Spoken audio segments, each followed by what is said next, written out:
Karibuni watazamaji wetu kwa mara nyingine katika Kidodi Podcast, na leo nina mgeni hapa rasmi kutoka jimbo la Texas, Dr. Muhammad Ali. Yeye amekubali na yeye kuungana nami moja kwa moja hapo Texas katika mji wa Houston. Karibu sana Dr. Muhammad katika Kidodi Podcast, na nimefarajika sana kuwa pamoja na wewe siku ya leo. Karibu sana. Asante sana Bwana Aminali kwa kunialika kuja hapa Kidodi Podcast and Media kuzungumza mawili matatu kuhusiana na safari zetu za kimaisha kwa sisi wana diaspora. Na vile vile napenda kukupa pongezi sana kwa jitihada zako za kumulikia umuhimu wetu sisi wana diaspora hasa wa Kitanzania katika maendeleo yetu ya hapa pamoja na nyumbani Tanzania. Hongera sana. Nashukuru kwa mwaliko wako. Asante sana. Hata mimi mwenyewe binafsi nimefarajika kuwa pamoja na wewe, moja katika wale wa Tanzania wana diaspora ambao mnakubali kuja katika vipindi vyetu hivi na kuzungumza nasi katika masuala tofauti yanotugusa wana diaspora hapa nchini Marekani. Kama ujuavyo, mara nyingi wanapenda kuwakaribisha wageni wangu hapa kujitambulisha na wao wenyewe ni kama nani katika jamii yetu. Kwa hivyo Dr. Muhammad, na wewe napenda kukupa fursa ujieleze kwa watazamaji wetu, wewe ni nani, kutoka wapi, unafanya nini hapa nchini Marekani. Tuanzie hapo Dr. Muhammad, katika safari ya maisha yako mwenyewe binafsi. Asante. Kuanzia mimi kwa jina naitwa Dr. Muhammad Zuheri Ali Hemed Al-Buhri. Hilo ndio jina kamili maarufu katika familia. Na kwa asili natokea mkoa wa Tanga, ila nimezaliwa jijini Dar es Salaam. Natoka kwenye familia yenye mizizi mirefu sana katika elimu ya kidini. Familia yangu mimi imejulikana sana kuwa na mashehe wengi sana, viongozi wa kidini ambao walianzia tokea karne ya 20. Ukianzia kulikuwa na Sheikh Ali bin Hemed Al-Buhri, yeye alikuwa ni mmoja wapo wa jopo la mabufti wa Afrika Mashariki na Kati ambao ndio walikuwa wakitoa hukumu nyingi za kidini kipindi hicho. Na wanafunzi wake kwa watu wengi wenyeji wa Tanga wanaweza wakawajua, kulikuwa na Sheikh Muhammad Ayubu, Sheikh Muhammad Mkanga, au wote walikuwa na wanafunzi wa babu yangu mimi. Na vile vile kulikuwa kuna kama Sheikh Muhammad bin Ali Hemed Al-Buhri, yeye alikuwa ni legal strategist wakati ule wa Nyerere. Mwalimu Nyerere anahangaika sana kutafuta uhuru. Alikuwa na wale key people ambao walikuwa wanamsaidia kuweka mambo sawa na nini. Sasa mmoja hapo mimi alikuwa ni ammi yangu, babangu mkubwa. Na mzee huyu vile vile mtoto wake wa kiume wa kwanza ni huyu mzee Ali Kibao ambaye aliuawa hivi karibuni katika mazingira ya kutatanisha. Poleni sana. Vile vile asante sana. Na vile vile kulikuwa kina Sheikh Salim Ali Hemed Al-Buhri, yeye alikuwa ni mwanzilishi wa BAKITA, Baraza la Kiswahili Tanzania. Kulikuwa kuna mwingine Sheikh Hemed bin Juma bin Hemed, yeye alikuwa ni maarufu huyo. Hahitaji utambulisho sana, alikuwa ni mufti wa Tanzania kabisa. Na vile vile kuweka kidokezo tu kwamba tulikuwa na characters wengine ambao kuna mmoja anaitwa Sheikh Mohamed Saidi Al-Buhri maarufu Kibao. Huyo ndo original Kibao. Yeye inasemekana kwamba alikuwa katika watu wale ambao walioa majini. Kwa hiyo tuna familia nyingine yote ya majini. Hiyo itakuwa ni topic ya siku nyingine. Asante sana. Ila kwa mimi ni mtoto wa Sheikh Zuheri bin Ali bin Hemed Al-Buhri, ni mtoto wa 4 katika watoto 5. Wenzangu wote 4, wa kiume 2 na wa kike 2, wanaishi Dar es Salaam, wao na familia zao, wana shughuli zao pale. Ni mimi peke yangu ndo ambaye nimesafiri, nimetoka nje ya Tanzania, ndo naishi nje ya Tanzania. Nimesoma shule ya msingi Gerezani, darasa la kwanza mpaka darasa la 7. Baada ya hapo nikaenda shule ya sekondari ya Zania, nikasoma pale kidato cha kwanza na kidato cha pili. Alafu baada ya hapo nikahama kutoka shule ya Zania nikaenda shule ya sekondari Usagara Tanga, na nikaenda kusoma kidato cha 3 na kumaliza kidato cha 4. Na baada ya hapo nilipata post ya serikali, lakini mzee wangu mimi aliprefer niendelee kusoma pale Tanga. Kwa hiyo nikaenda kidato cha 5 na cha 6 katika shule ya sekondari Kupatlani. Na hapo ndipo ukawa mwisho wa safari ya masomo yangu mimi kwa Tanzania. Maana baada ya kumaliza tu kidato cha 6 ndio nikasafiri kuja Marekani. Asante sana Dr. Muhammad. Safari nzuri hiyo. Kuanzia familia kama tunavyoelewa familia imetoka katika mizizi ya kidini, na hao wengine uliowataja kwa bahati nzuri mimi nawaelewa. Baadhi ya hususan huyo mmoja wapo ambaye alikuwa shehe mkuu wa Tanzania.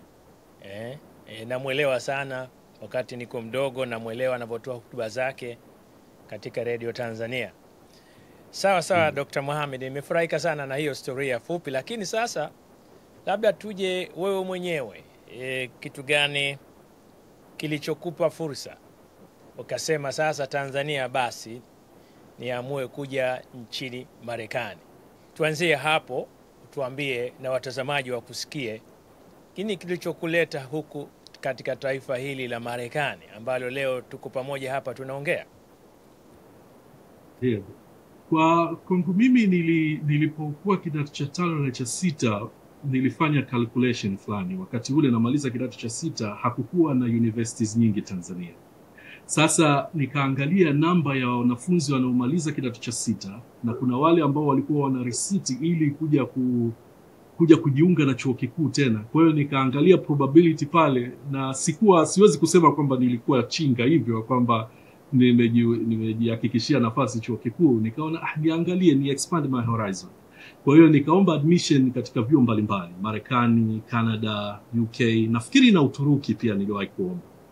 Ila katika vyuo ambavyo vilinijibu na mambo yote yakawa sawa ilikuwa ni Marekani. Na chuo ambacho nilitumia I-20 yake, fomu yake ya usajili kwa visa ilikuwa ni Tacoma Community College katika Washington State. Sasa hiyo ndio nilitumia nyaraka zake kutafutia sponsor na kusafiria kuja hapa nchini Marekani.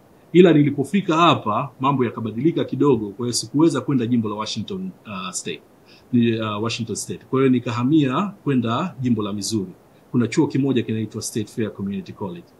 Hili halikukaa sawa kwa serikali ya hapa, ilishia kunipeleka mahakamani.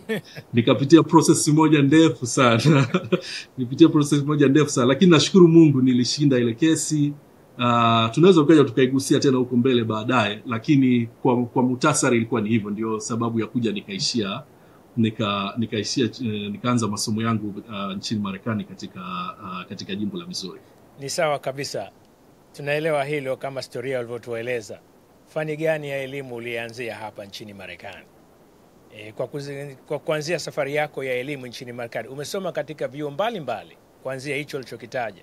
Je, hebu waeleze watazamaji ni fani gani hiyo? Okay.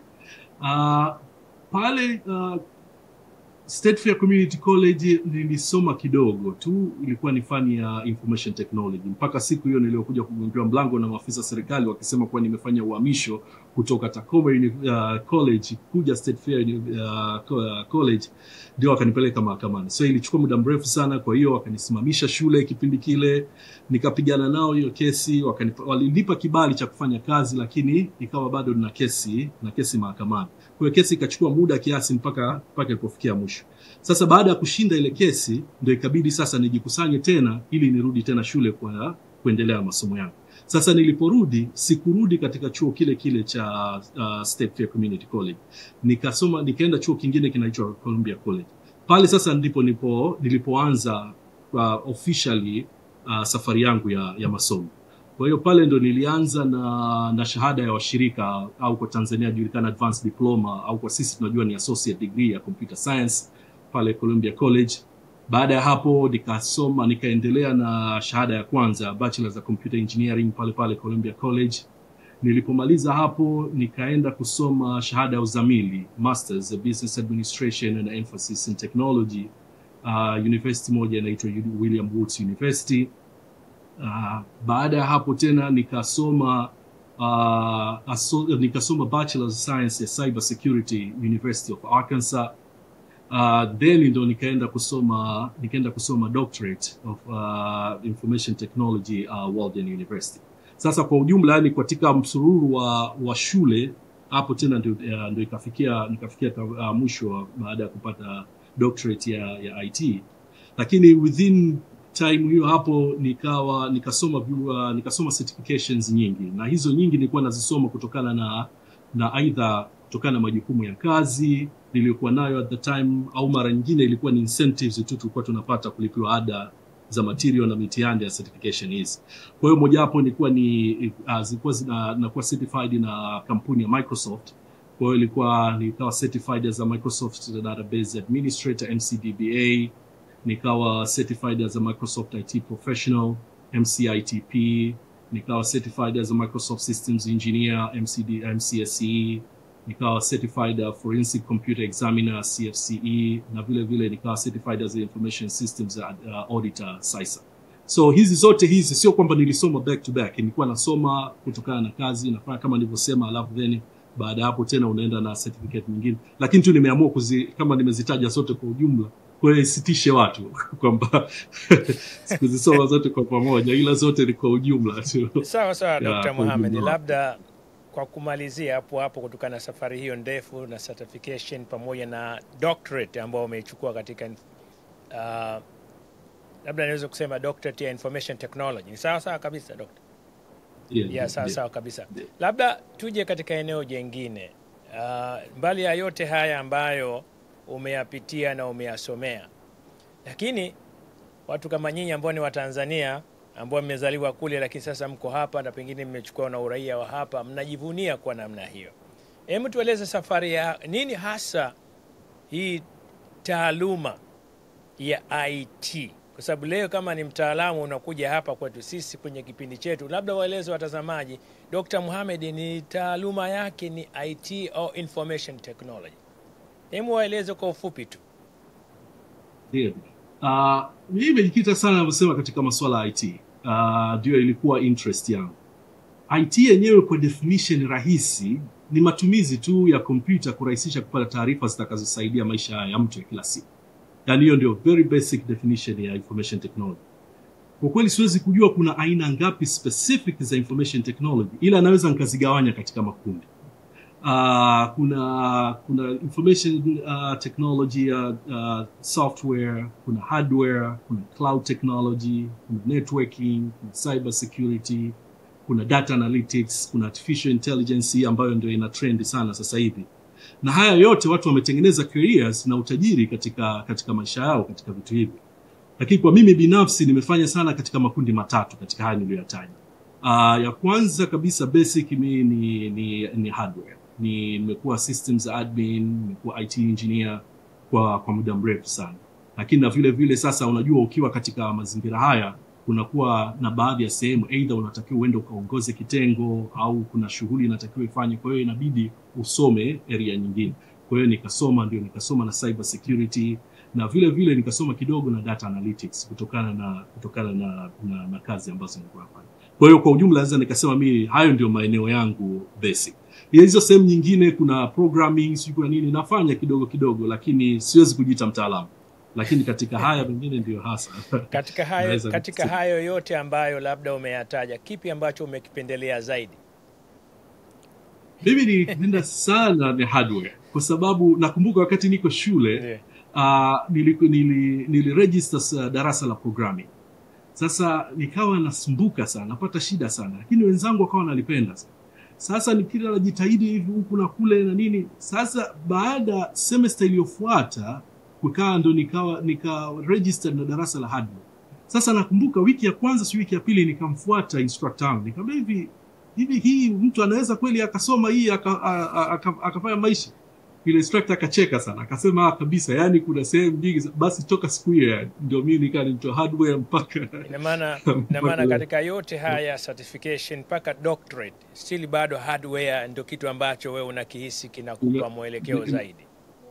Nimefanya sana, hata part ya thesis yangu ya doctorate ilikuwa ni improvement ya mobile technology infrastructure za third world countries. Kwa hiyo ni kwamba ilikuwa ni hivyo kwamba nikione kitu kukitengeneza ndio sana kinanipa hamasa. Asante sana Dr. Mohamed. Labda tuje katika eneo jingine. Safari hii ya elimu tumeshaipata hapa leo na wasikilizaji wanaisikia. Labda tuje baada ya elimu. Hapa Marekani mara nyingi tunaambiwa kuna kitu kinaitwa American Dream au ndoto ya kuishi nchini Marekani kama wengi wanavyoitambua. Labda tuje kwako wewe, baada ya elimu ulianza wapi mafunzo yako ya kazi hapa nchini Marekani? Ndiyo. Mimi nimeanza kazi zile maarufu zile wanazoziita za kubeba boxi zile, wakati ule ambao ulikuwa bado nina kesi na serikali. Ilikuwa tu ni kwamba inabidi nianze kutafuta fedha za kujikimu na nini, kwa hiyo nikawa nafanya zile. Lakini baada ya kumaliza ile kesi ndio nikapata a lot more mfunguko wa kuangalia vitu vingi sana. Kwa hiyo kazi yangu hasa ya kwanza ambayo naweza nikasema professional, wakati huo nilikuwa bado naenda shule, lakini ilikuwa ni kazi moja inaitwa as a computer operator. Hii nilifanya katika kampuni moja ambayo inachapisha na kusambaza vitabu hususan vya elimu ya shule, inaitwa Scholastic. Wao ni maarufu sana, wanachapisha vitabu, na kitabu kimoja ambacho ndio kiliwapatia umaarufu sana ilikuwa ni series la Harry Potter. Ile wao ndio walikuwa wanachapisha. Pale ndio nilianza upande wa warehousing, mpaka kuna kipindi nikakuta kwenye cafeteria notice board kuna kazi ya IT. Sasa nikaangalia na description zake, nikasema hiyo naweza kufanya, na nikajipa hope kwamba naweza kufanya. Then from there the rest is history. Kwa hiyo pale nikaanza kuajiriwa pale as a computer operator, then nikaanza kufanya kazi ile. Sasa nikaa najifunza, sasa unaangalia mtu mwingine anafanya kitu gani, unajifunza, unauliza maswali. Kwa hiyo ndio hivyo the way nikaanza ku work my way through the industry. Asante Dr. Mohamed. Kwa kwanza hapo kwenye eneo la kazi ulipoanza, kitu gani cha kwanza kilikupa hamasa kwa kazi namna hiyo? Kwa sababu umetoka kwenye kazi hizo nyingine, lakini sasa ukasema sasa naingia kwenye hamasa hii ya kazi. Unajua katika kufanya kazi kuna watu mbalimbali, kuna changamoto, kuna mafanikio. Labda waeleze watazamaji hapa inspiration au hamu yako ya kwanza ya kuanza kazi pale ilikupa mwelekeo gani wewe mwenyewe binafsi? Kuna vitu tofauti ambavyo vitu vikawa vinakupush kuweza kuendelea katika maisha. Cha kwanza mimi nilikuwa nataka kutoka warehouse. Nasema bana, hizi kazi za kufanya warehouse, joto summer inakuwa ni vurugu, au winter inakuwa ni baridi sana. Nasema kwamba I have to find something ambayo naweza nikasogea mbele. Alafu na vile shift nilikuwa nafanya kazi wakati ule warehouse, unaingia shift jioni.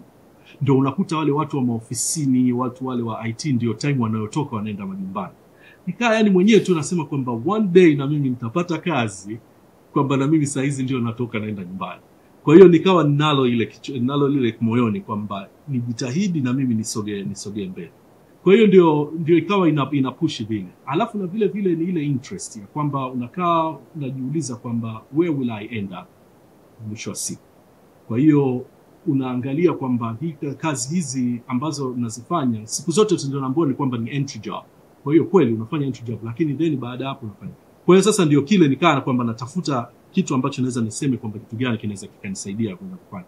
Na kuangalia kwamba shule yenyewe nilikuwa nakwenda kwenye technology. Kwa hiyo nikasema basi ikitokea tu hapa kazi ya technology hapa, mimi ndo wa kwanza kuanza kuona. Na lo behold ilitoka ndio nikaweza Labda unawaambia nini watu wengine ambao bado wanaifikiria Amerika? Wewe historia yako inakwambia hivyo. Unawaambia nini kwamba Amerika ikoje kwa ulivyotoka wewe na hapo ulipofika? Unawaambia nini kwa wale ambao bado hawajafika hapa? Tutaendelea na masuala mengine, lakini utawaambia nini wengine kutoka na wewe ulivyotoka na ulipofikia na yale matatizo uliyopitia? Determination.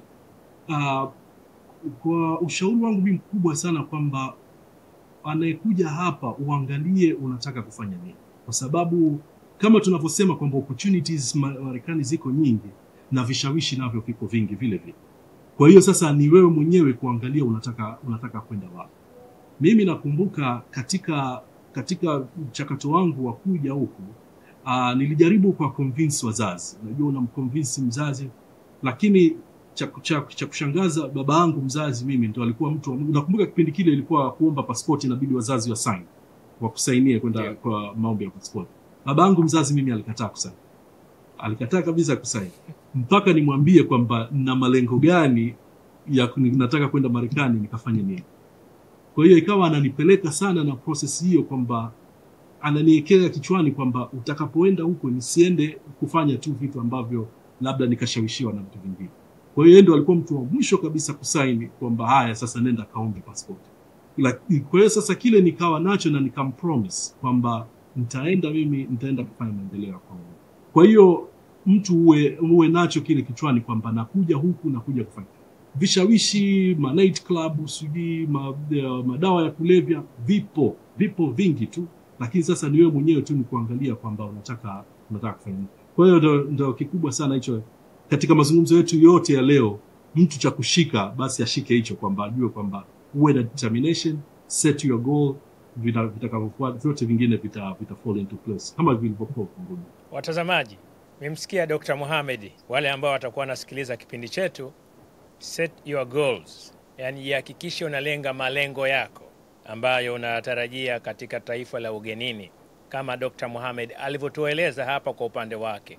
Kwa hivyo mjifunze haya kutoka kwake na muelewe kwamba kila kitu kina sababu yake. Dr. Mohamed, tukiendelea na kipindi chetu na maongezi yetu hapa, labda nitakuja katika eneo jingine hapa. Mfumo wa kompyuta ni mpana kabisa na mabadiliko yanakuwa ni makubwa sana hapa duniani.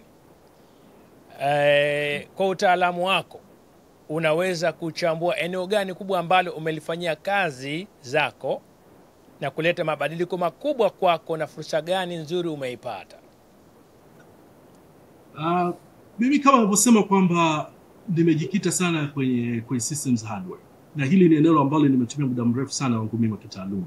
Nimejifunza mambo mengi sana, nimekutana na watu wengi sana kupitia eneo hili, kutoka entry level technician yule ambaye alikuwa kazi yake ilikuwa ni kureset password za watu wakiwa wamesahau, nikaenda mpaka high level engineering, restructuring data centers za serikali hususan za jimbo la Missouri, na nimeshiriki pia kuna joint project nyingi za Wizara ya Ulinzi, sasa hivi inaitwa Wizara ya Vita ya hapa Marekani.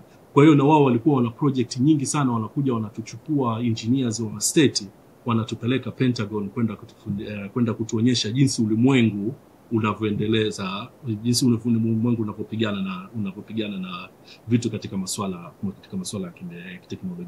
Kwa hiyo unakuta ni kwamba ndio ilikuwa ni phase yangu mimi sana kuweza kufikia hapo nilipofikia. Labda kuna swala la nyongeza Dr. Mohamed hapo. Kama walivyosema kwamba hardware ndio imekupa nafasi kubwa sana, lakini vile vile katika certification zako vile una kitu kinaitwa cyber security ambao pia umeifanyia kazi kwa kiasi fulani.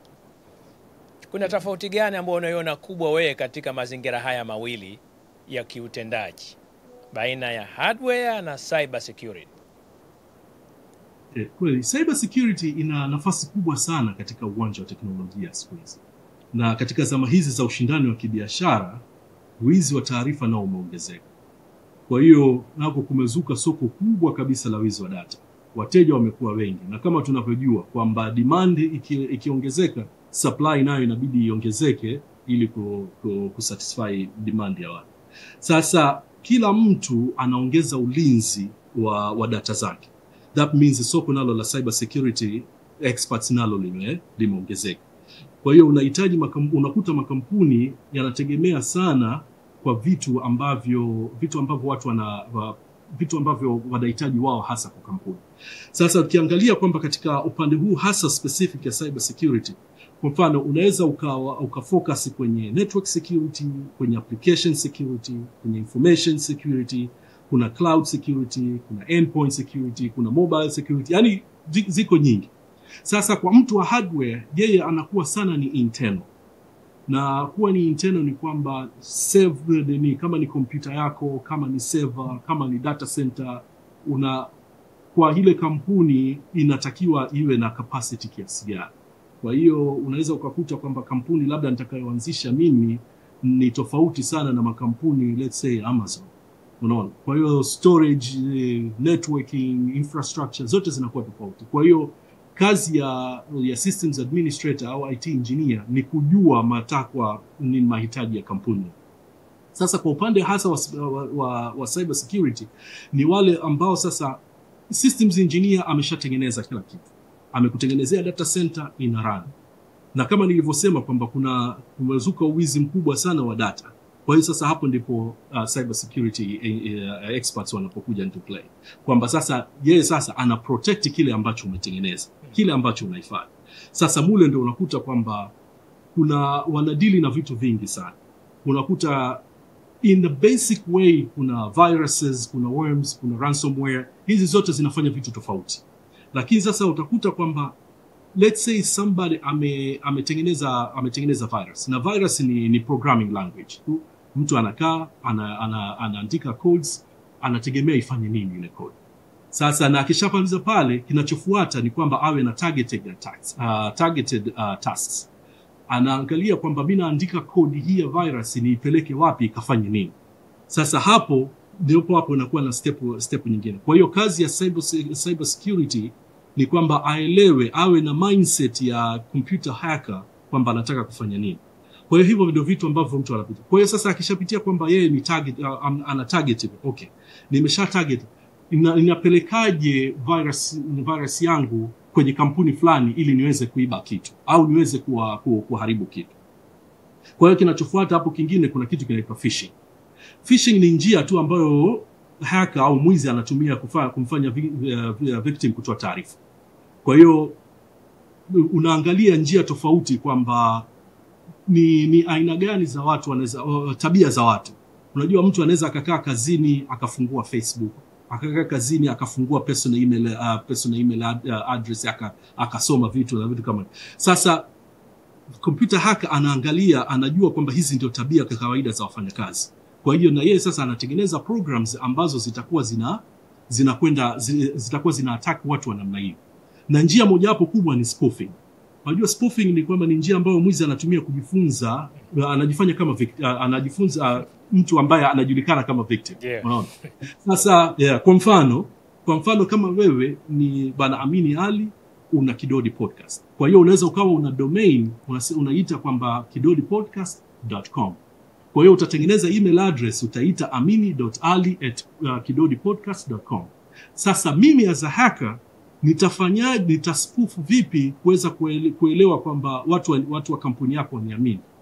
Nitakwenda labda nitaregister domain nyingine itaitwa itaitwa kidodipodcast.org. Alafu nikishapata domain ile nitafungua email address inaitwa amini.ali. Kwa hiyo ya kwangu mimi itakuwa inaitwa amini.ali@kidodipodcast.org, lakini ya kwako ni .com. Sasa nitaangalia kwamba mazingira ya kwamba katika vitu hivi, katika email zako wewe una style gani.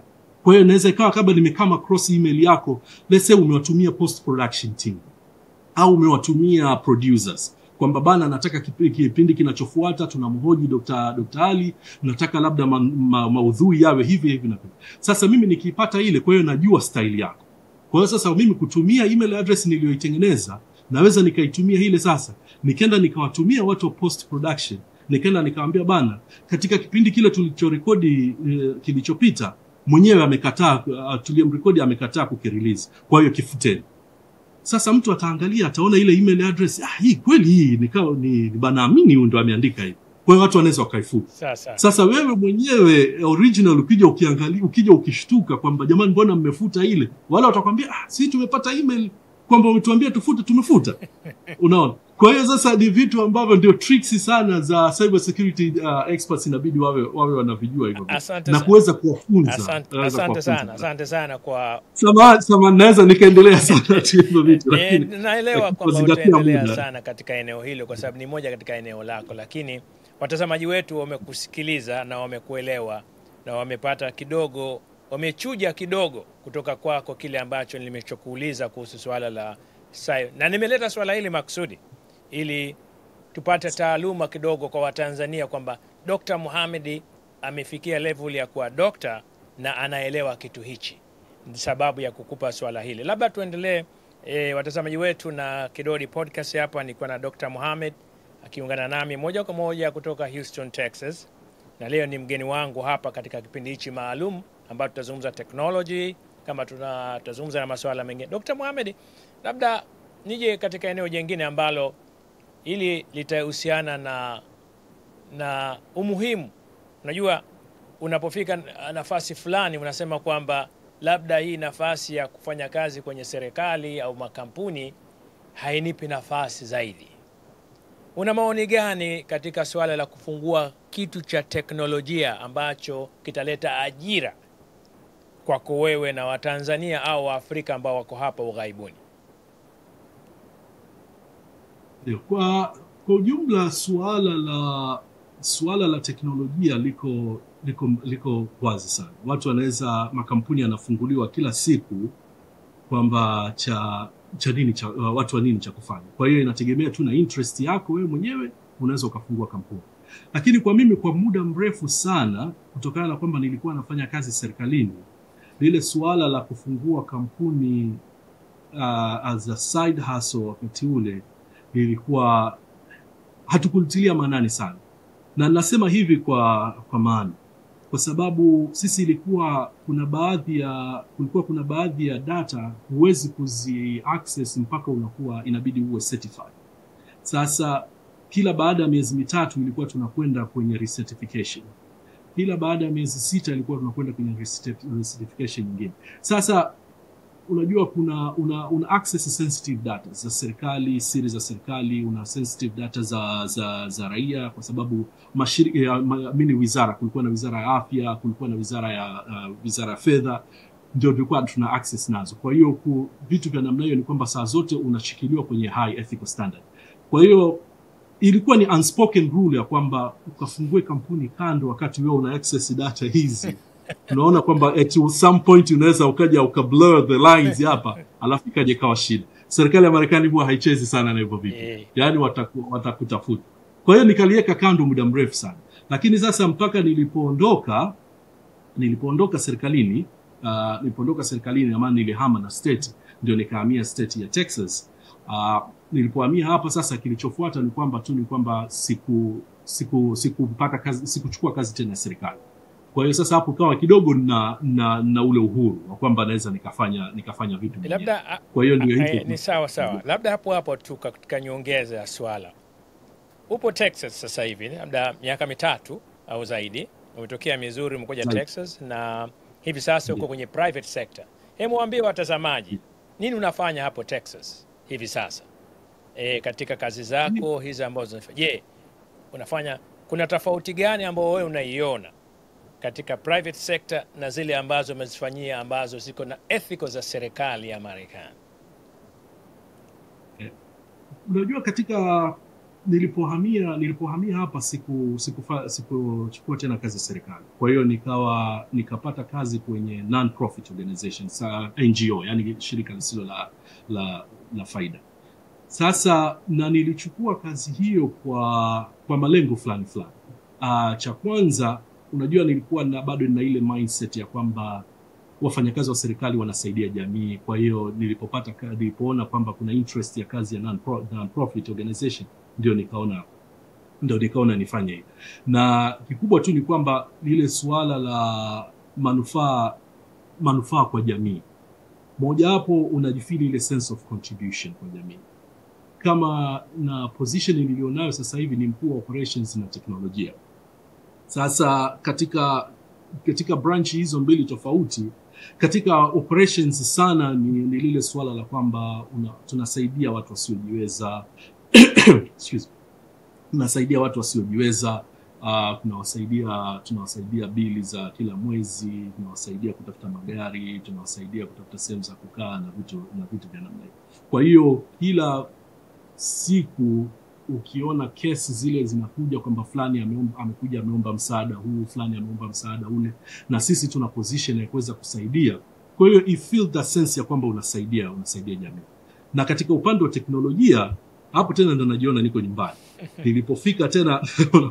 Nilipofika tena kitu cha kwanza tu ni kwamba revamp the whole infrastructure ya organization, sababu ilikuwa ni ya muda mrefu, na wenyewe pia wakati wa negotiations ya kazi waliniambia kwamba they were looking into for upgrade the infrastructure. Labda hapo tu unaweza kuwaeleza watazamaji na Watanzania ambao wanakusikiliza hapa Marekani na wanakusikiliza nchini Tanzania katika mahojiano haya, ni kampuni gani ya NGO ambao wanaifanyia kazi hapo Texas hivi sasa? Unaweza kitaaluma kutueleza Labda kama kuna siri nyingine ambazo haziwezi kutajika ni sawa, lakini kama unaweza kusema ni kampuni gani ili Watanzania waelewe kwamba Dr. Mohamed amefikia kuwa mkuu wa operation wa kampuni hii hapo Texas. Okay. Sija clear na kampuni kwamba unanifanyia interview. Sasa kabisa. Hakuna tatizo. Labda swala hilo itakuwa ni swala la ethical ambalo hatuwezi kuweza kulisema kwa hapa. Labda tuje katika eneo jingine ambalo tunaitwa diaspora sisi. Ili swala zuri sana kwako na wewe ni mwana diaspora. Neno diaspora limetokana na kitu gani kwa wewe, kwa mtizamo wako? Kwa sababu kuna tofauti ya maadili au mawazo ya neno diaspora. Hebu waeleze watazamaji na wasikilizaji wetu wa siku ya leo, kwa wewe Dr. Mohamed na level uliyokuwa nayo, diaspora ni nini na Watanzania watakuwa wawe vipi kuwa diaspora? Kwangu mimi diaspora ni wale raia ambao wamehama nchi moja wameenda kuishi nchi nyingine, lakini vile vile ni kwamba you don't lose your identity sehemu uliyotoka. Kwa in a basic sense inaweza ikawa hivyo. Kwa mimi kwa kuwa kwamba ni mwana diaspora hususan kutoka Tanzania, najiona ni fahari kubwa sana. Mimi ni mmoja wale ambao hawaoni shida ya kusema kwamba asili yangu mimi ni Afrika, asili yangu mimi ni Tanzania.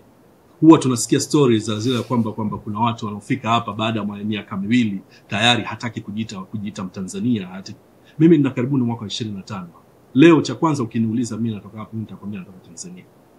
Na ingawa maisha yangu karibuni zaidi ya nusu ya maisha yangu mimi nimeishi Marekani, lakini bado naji-identify kwamba ni Mtanzania. Kwa hiyo lile swala tu la kwamba nayo sio ufahari tu kujiita diaspora, inakuja na responsibilities. Sasa kikubwa ambacho tunataka diaspora hususan wa Tanzania kuona ni kwamba tujione kwamba hilo ni jukumu, kwamba umeamua kutoka nchini Tanzania umekwenda nchi nyingine, jua ya kwamba kitu utakachokifanya basi kina reflect sehemu uliyotoka.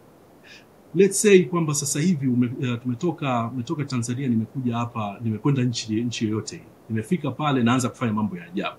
Kikubwa watu cha mtu wa kawaida atakachosema, unaona Watanzania hawa wakifika hapa wametoka kwa wakifika hapa wanafanya vitu vya ajabu. Unaona keyword amesema Watanzania. Kwa hiyo wewe tayari umewakilisha watu milioni 60.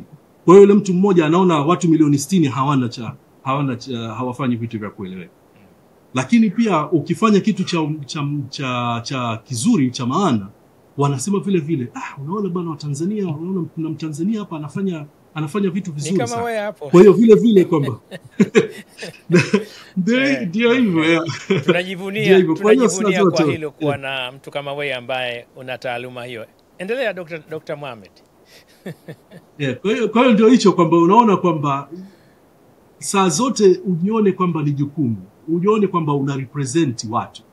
Kwa hiyo yale unayoyafanya basi jua ya kwamba kuna time yatakuja kuonekana kwamba yatarepresent watu wengine ambao wala hawakujui wewe, lakini watakuwa combined kutokana na mambo unayoyafanya. Kwa hiyo ndio maana sana kwamba saa zote kuwa mwana diaspora, fanya vitu ambavyo ni vya maana ili uweze kuiweka jamii yetu ya diaspora katika in the good light. Asante sana Dr. Mohamed. Watazamaji, mnamsikia Dr. Mohamed, diaspora ya Kitanzania hapa ilipo nchini Marekani, na pahala popote ambapo mpo diaspora, mtengeneze jina la diaspora ya Kitanzania. Dr. Mohamed amelitengeneza jina lake kama diaspora wa Kitanzania kwa taaluma yake ambayo anayo hivi sasa. Dr. Mohamed, tuje katika eneo jingine, changamoto za aina gani pamoja na mafanikio makubwa ya Watanzania walio wengi, ukiwa wewe mmoja wapo, vipi unaweza kujenga mtizamo wa umoja sahihi kama jamii ya Kitanzania katika maendeleo endelevu? Labda unaweza kutuambia hapo kwa maoni yako. Sijui labda umeelewa swala langu.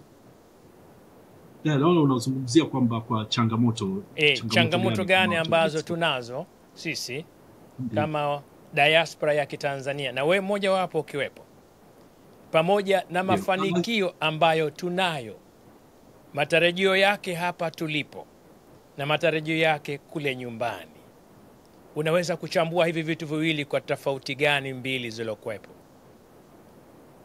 Kwa upande wa changamoto, sisi kama binadamu tuna react vitu tofauti, na kwa sababu kuna zile binafsi, kuna zile changamoto kwamba umefika eneo geni, kwa hiyo unajaribu kujifunza lugha geni. Sio tu Marekani, kwamba sisi tunaweza kusema labda Marekani na Uingereza unaweza kaa tuna advantage ya kwamba unasoma tu Kiingereza, lakini kuna wale ambao wamekwenda Ufaransa, kuna wengine wako Ujerumani, wako Hispania, kwa hiyo inabidi wajifunze lugha za kule. Kwa hiyo nao ile pia nayo inakuwa kunakuwa na ile personal kunakuwa na vile vitu personal kwamba inabidi ujitahidi wewe mwenyewe kuweza kufanya vitu na uweze kuendeleza maisha yako ya kawaida. Lakini sasa kwa maendeleo, nachoona kwamba kikubwa sisi tuweze kufanya ni kwamba tusichukulie sisi kuhamia sehemu nyingine as a diaspora basi ndio tumemaliza. Siku zote tuangalie wale jamii ambazo tumeziacha, kwa sababu pengine wao hawakubahatika, pengine wao wanataka kufanya vitu lakini hawakubahatika. Sasa wewe uliyebahatika as a diaspora kuondoka nchini Tanzania kwenda sehemu nyingine, kwenda kujifunza mambo mengine, basi chukua vile vitu rudisha nyumbani. Na kurudisha nyumbani ya kwamba sio lazima kwamba kila mtu, au unajua tuna ile idea kwamba kila mtu awe na investments sijui na dola milioni 10, dola milioni 20 kwenda kufanya nyumbani. Hapana. System ambayo unakuta wengi pengine labda wanaifanya ni kwamba sehemu uliyopo, kitu ambacho unafanya, angalia kile kitu kitasaidia vipi nyumbani. Basi hakikisha kwamba unasaidia hata kile kidogo cha kwako. Every now and then kwenye WhatsApp chat groups unaona kwamba kuna fulani bwana amepeleka sijui maboksi 10 ya vitabu. Kama wewe bwana amini una programu moja naipenda sana, nzuri sana, ile ya kusafirisha madawati kupeleka Tanzania. Ni sehemu ambayo wewe kama diaspora umeweza kufanya. Kwa hiyo ndo nawashauri sana diaspora wengine, sehemu yoyote uliyopo, jua ya kwamba kitu unachokifanya kinahitajika Tanzania. Uwe ni daktari, uwe ni mwalimu, uwe ni engineer, uwe sunani, hizo fani zote hizo zinahitajika nyumbani. Kwa hiyo ni swala tu la kwetu sisi kutafuta namna ya kupeleka ujuzi nyumbani. Alafu then itakuwa watu wengi sana hawana shida ya kusafiri kama tulivyokuwa tunaona sisi kwamba kusafiri ni shughuli kubwa sana. Kwa hiyo ndio vitu ambavyo kuangalia. Watazamaji wangu, mnamsikia Dr. Mohamed anatuambia kwamba tumia nafasi yako ili kusaidia taifa lako. Tumia taaluma unaoipata hapa nje kuangalia wasiojiweza kule nyumbani ambao wanahitaji maendeleo. Kwa hiyo tuna wajibu kama diaspora, tuna wajibu kuangalia taifa letu, tuna wajibu wa kukaa pamoja na kufikiri kwamba nini sababu ambayo inatufanya tusaidie taifa letu na hapa tulipo. Dr. Mohamed, nikija katika eneo jingine ya labda ambalo hili litakugusa wewe mwenyewe binafsi katika maisha yako hapa. Wewe ni mzaliwa wa Tanzania na hivi sasa ni raia wa Marekani. Kupitia elimu yako ya fani ya kompyuta, una mchango gani mkubwa katika taifa la Tanzania katika kuendeleza sekta ya kizazi kijacho? Na unapenda kufundisha katika vyuo vya elimu baadaye nchini Tanzania au kutoa ushauri? Kwa sababu kama ulivyoeleza hapo, umesema kwamba tuchangie maendeleo. Kwa hivyo, hebu waeleze watazamaji kwa nafasi yako wewe binafsi, una matarajio gani na utaacha kuacha urithi wa aina gani? Kusema Dr. Mohamed alikaa Marekani, alirudi Tanzania na akatuelekeza haya katika fani yake. Kwa rahisi tu kwamba mimi ni mzaliwa wa Tanzania, nimelelewa Tanzania, shule zangu za awali zote nilisoma Tanzania, na nitaendelea kushika kitambulisho hicho hata kama nitaishi karibuni maisha yangu yote. Lakini tu ile swala la kwamba nimetoka Tanzania, kwa hiyo kule ni nyumbani.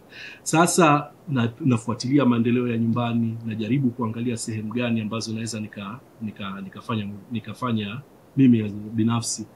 Kuna kitu kimoja nimejaribu kukizungumza sana na baadhi ya wenzangu wa diaspora.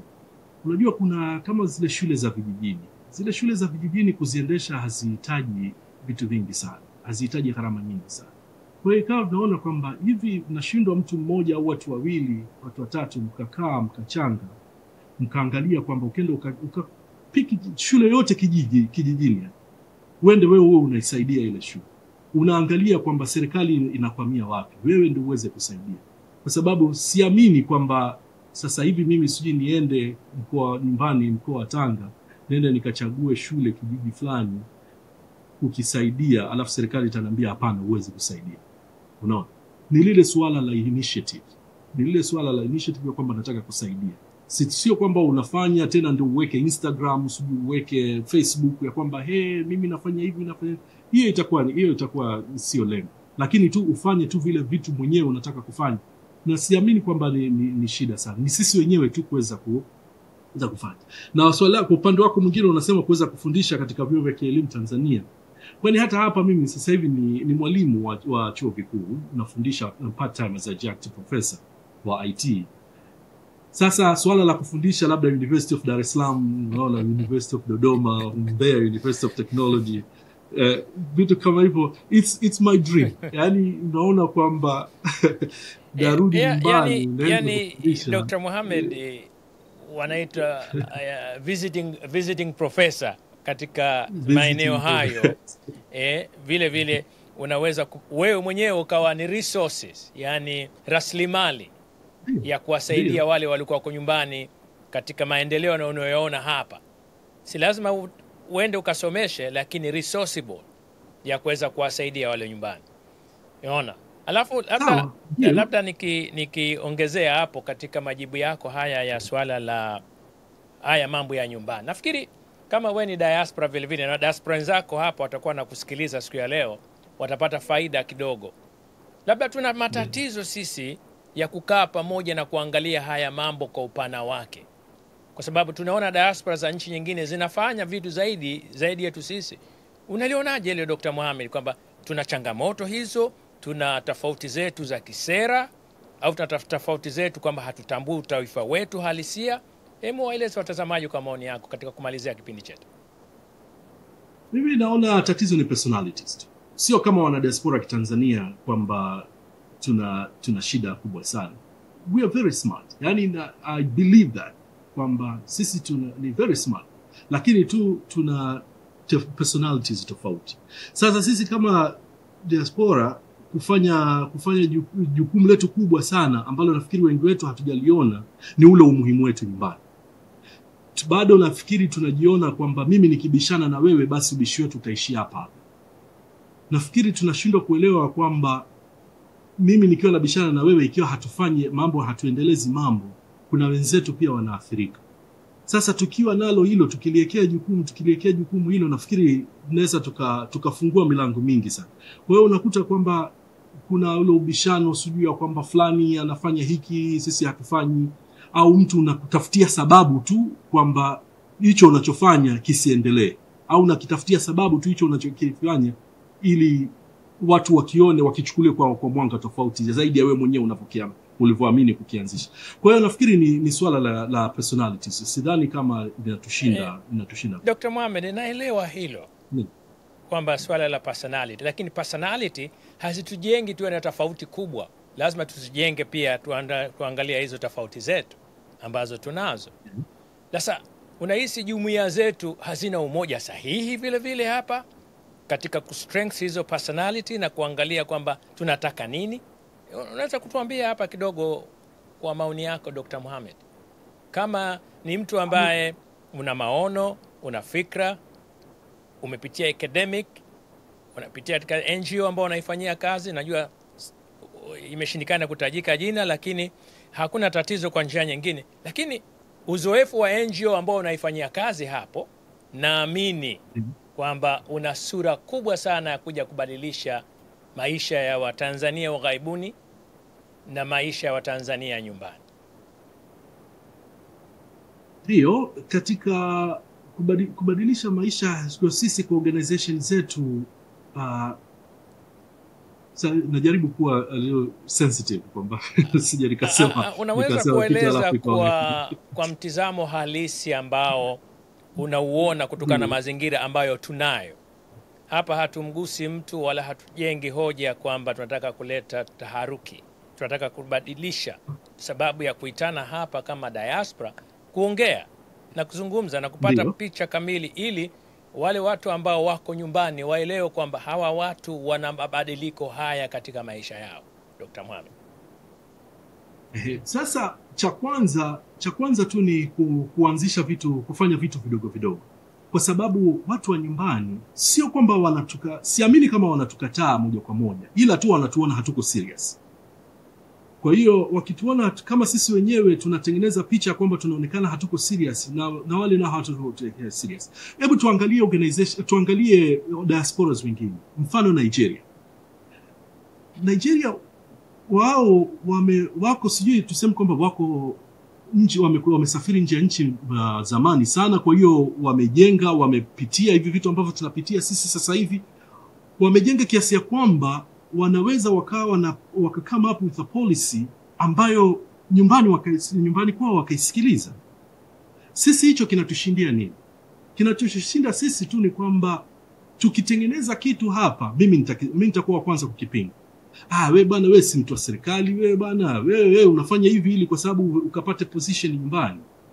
Sasa unakaa mtu kama inamdiscourage. Kuna ambao wanakuwa discourage. Lakini tu ile swala la kwamba tuweke sisi wenyewe, tukae sisi pamoja. Sio lazima tukae makundi makubwa. Na kama ulivyosema kwamba nimeshiriki mimi kwenye diaspora organizations. Unaona? Na katika ushiriki wangu ni vile ni kuangalia kwamba siku zote mimi pia nilikuwa yule outsider. Nilikuwa narusha sana madongo kwa viongozi. Lakini baada ya kuingia kwenye hizi organization, then ndo nikaona on the flip side. Kwa sababu kuna siku tulifanya kikao, sitokitaja jina, lakini tulipomaliza hapo ikaenda almost 24 hours Clubhouse tunasema. Sisi wa Tanzania. Na hakuna cha ajabu tulichokizungumza. Lakini tu ni kwamba ndo tuka trend siku ya topic za. Kwa hiyo sasa unakaa unajiuliza, huyu anayesema hivi haoni Tanzania kwamba tuna shida fulani? Kwa nini usitumie energy kufanya kitu fulani? Kwa nini Kwa hiyo sasa sisi wenyewe, kwa sababu sasa hivi tunajulikana sana, tunatuma remittances tu. Mimi mama mgonjwa nimemtumia hela za kwenda hospitali. Mdogo wangu sijui mtoto wa shangazi, mtoto wa mjomba anahitaji school fees, ndio natuma. Kwa hiyo tunajulikana ni hivyo. Kwa hiyo ni upon us to make a next step ambayo tuonekane diaspora as serious as it can be, ya kwamba tuna come up with a policy ambayo nyumbani wataisikiliza. Na hicho ni kwamba watuone umoja wetu sisi tuliko nje. Nimekava pande mbili zote Dr. Mohamed, fani yako na fani ya diaspora. Yeah. Na nimekuja hivi kwa makusudi ili kila anokuja hapa aje na maoni tofauti na yako watazamaji wanayasikia. Labda najua ulikuwa mmoja katika wale ambao wameshiriki katika board of trustee, yani bodi ya udhamini ya chombo cha DAICOTA. Wewe kwa maoni yako na mtizamo wako katika kuwepo kwako pale, unakionaje chombo cha DAICOTA na uwakilishi wake kwa jamii ya Watanzania? Ukiachia majimbo mengine ambayo yana wawakilishi tofauti wa majimbo, nini kifanyike tuwe na umoja sahihi? Jua tunamaliza interview yetu hapa, tutakuwa na masuala mawili ya mwisho. Nini kifanyike? Kwa sababu tunaona wazi kwamba umewataja wa Nigeria ambao wanakubalika kwa baadhi ya mambo yao, wana tofauti zao, lakini wanakubalika kwa baadhi ya mambo yao mengine ambayo watawapeleka kwenye serikali yao. Na sisi hapa tuna tofauti mbalimbali. Toa maoni yako katika eneo hilo kwa kupitia kwamba ulikuwa wewe ni mmoja wapo katika viongozi wa board of trustee ya DAICOTA. Ndio kama nilivyosema hapo mwanzo kwamba nilikuwa katika upande ule wa kwamba narusha sana tuhuma kwa viongozi wa Kitanzania kwamba tufanye vitu atufanye. Sasa nakumbuka ndio nikawa approached ya kwamba bana, basi hizi kelele zote tunazozifanya hizi, hebu njoo huku basi tu saidie kusukuma mambo. Ndio nikasema sawa. Nikaingia na to put it mildly kwamba nimejifunza mengi sana katika ule uongozi. Nimejifunza namna sisi wa Tanzania tunapofikiri mambo ya kiumoja. Kuna ile hali ya kutoaminiana, kuna ule mfano kama unavyosema kwamba mfano nimekuwa board member katika DAICOTA. Shutuma kubwa sana ilikuwa tunapewa kipindi kile ni kwamba kulikuwa kuna cheki zinatoka ubalozini tunalipo. nikawa na mlaumu sana mwenyekiti wa bodi yangu, nilikuwa na mlaumu president, naambia jamani, kama kuna hizo cheki zinazotoka balozini mbona mimi sipati na mimi nimo humu? Unaona, wakawa wananiambia bwana hakuna cheki, hiyo ni stereotypical tu explanations watu wanaona. Kwa hiyo ni lile swala kwamba viongozi na shauri kwamba tuendelee ku reach out. Na sasa hivi uongozi sasa hivi, nafikiri wewe pia ni board member wa Daikota sasa hivi, mnafanya kazi nzuri sana ku reach out. Mna reach out pande zote mbili. Mna reach out kwa diaspora wa states nyingine ambao waone kwamba tuna common goal ya kuendeleza maendeleo yetu sisi kama Watanzania. Irrelevant of the political views. Irrelevant ya kwamba wewe sijui ni Chauma, Chadema, CCM. Hivyo vitu havijali. Mwisho siku sisi sote ni Tanzania.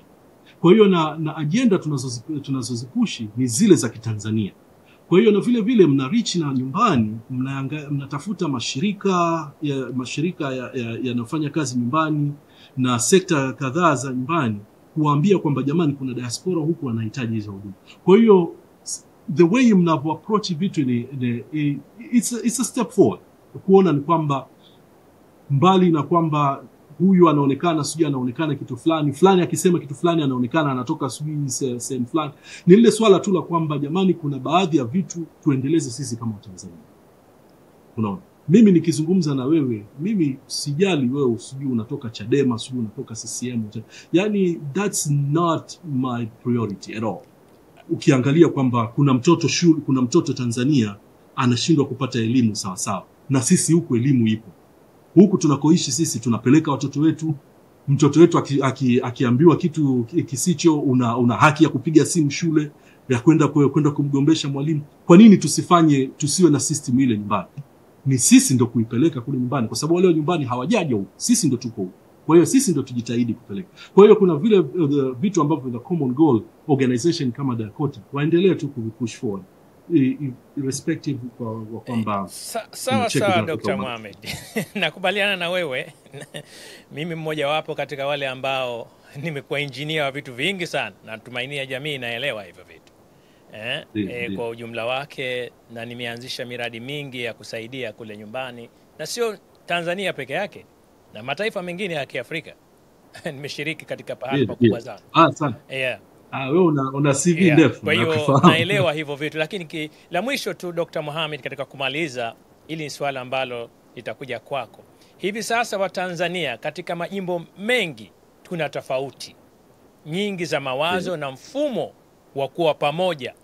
Nini kinachoweza kuwafanya Watanzania katika majimbo 50 kuungana kwa pamoja kwa maslahi ya kukuza umoja wetu na kizazi cha watoto wetu hapa ughaibuni? Nini maoni yako?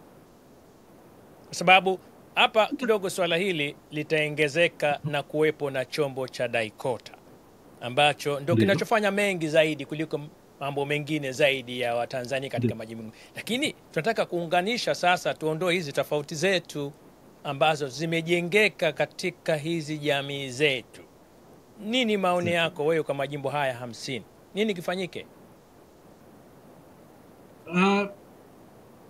Sidhani kama kuna magic bullet ya kuweza kufanya kwamba, yani I promise you, kama ingekuwepo I will be the first one to pursue it.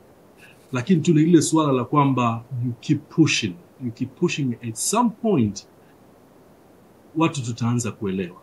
Unaona, tuanze jumuiya kama Daikota ilivyo, structure yake haija base na state au organization fulani, organization ya state fulani, ni ya state zote. Nakumbuka tulikuwa na jitihada kubwa sana za ku reach out kwa viongozi wa jumuiya za Kitanzania, state zote 50. Kuna ambao walikuwa wana respond, kuna ambao wengine hawa respond. Kwa hiyo it's still a challenge. It is a challenge, na sidhani kama tunaweza ikawa ni, yani kukawa kuna kitu ambacho tunaweza tukafanya outside of what we're doing now. Mimi tunahitaji kwamba muendelee kupush sana, na kuna watu wengine kama sisi ambao tuliingia alafu tukatoka, bado tupo around. Kwa hiyo mimi najua sana kama president wa Daikota, nafikiri namba yangu pia nayo kwa speed dial kukiwa na kitu which is something I like, kwa sababu ana pinpoint kwamba fulani Mtanzania fulani anaweza akatusaidia kitu fulani, Mtanzania fulani anaweza akatusaidia kitu fulani. Kwa hiyo kuwa na network hiyo, na mimi pia hivi sasa hivi nimepata connection ya watu wengi sana. Unauliza tu ya kwamba bana state fulani kuna vitu fulani anafanya. Kwa hiyo mbali na kwamba sisi wenyewe bado tunazo zile hulka hazijaondoka, pengine labda kizazi kinachofuata cha kwetu kinaweza kufanya. Na hiyo nayo pia ni one important point ya kwamba pia tuwa involve na watoto wetu, kwa sababu sasa hivi it's amazing kwamba watoto wanakuwa na age fulani anapenda sana vitu vya nyumbani, lakini ikifika kwenye adolescence phase pale, mzazi usipomshikilia kwamba kuangalia vitu vya kuhusisha na vitu vya nyumbani, anapotea. Yani tunaita anapotea, kwamba anabezi sana na Umarekani au anabezi sana na sehemu anaoishi, anaona vitu vya Tanzania ni ushamba. Kwa hiyo tujitahidi sana, na hata na generation hiyo pia nayo tuweze kuinvolve kwa vitu kama. Na hapa sisi Houston, jumuiya yetu kila mwaka huwa wanajaribu kufanya get together ya watoto, wanafanya hizo graduations, wana reach out kwa community, watoto gani wana graduate, wanawafanyia party na nini, alafu zinakuwa na zile themes za Kitanzania na nini, ili mradi tu kwamba watoto wakae wawe sawa. Pengine labda sisi is a lost cause, unajua.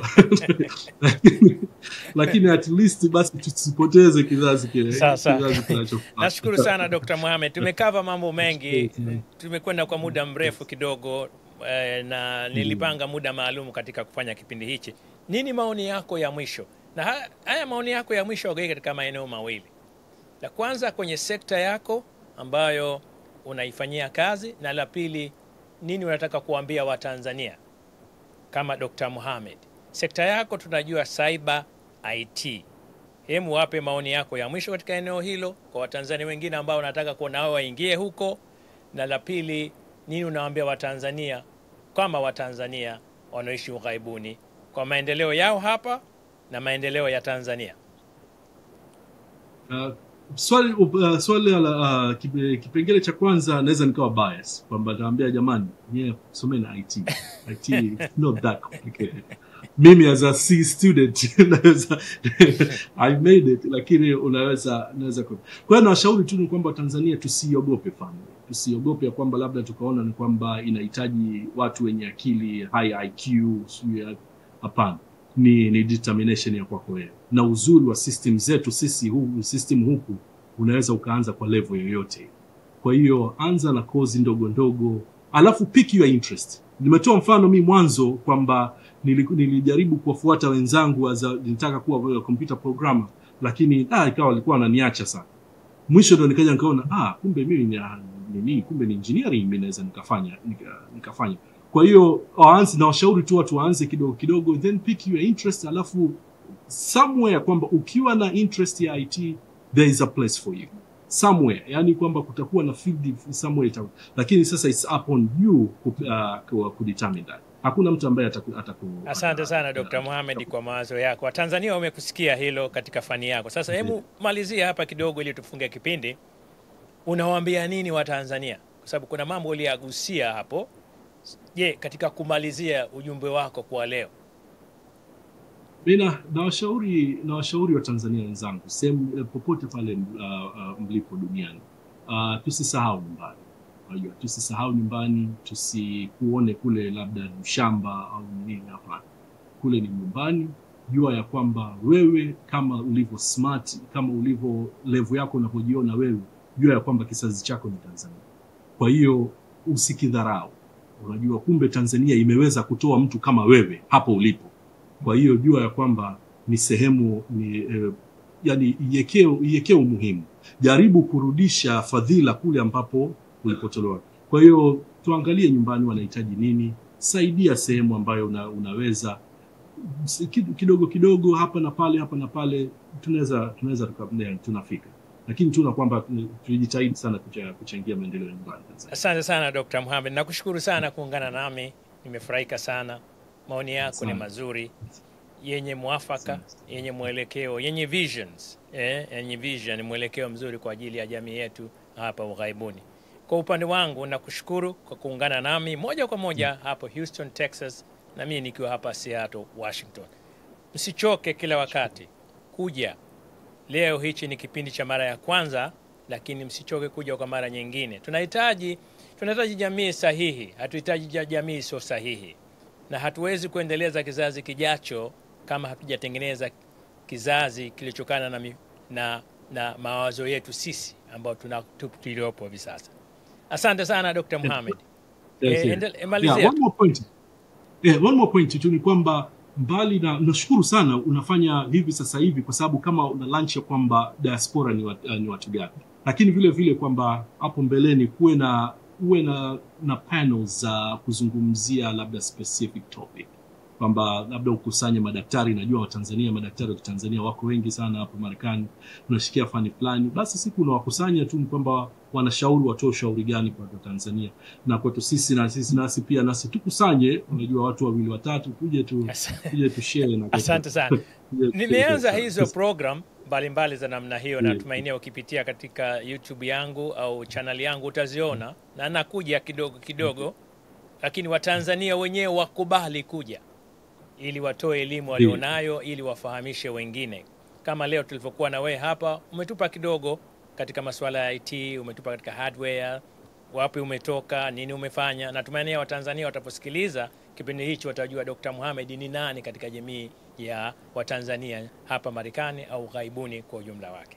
Asante Dr. Mohamed, na kushukuru sana kuungana nami hapo Houston, Texas. Watazamaji wetu, tumefikia tamati ya kipindi chetu cha leo kwa kuweza kuwa naye hapa Dr. Mohamed katika kipindi hichi. Msichoke kila wakati kuangalia vipindi vyetu, kushiriki na kuja vile vile nyinyi wengine kuja kuungana nasi katika vipindi vingine vijavyo. Dr. Mohamed, asante sana hapo Texas na kutakia kila laheri, na shukran kwa kuweza kuungana nami moja kwa moja hapa Seattle, Washington. Shukran Dr. Mohamed.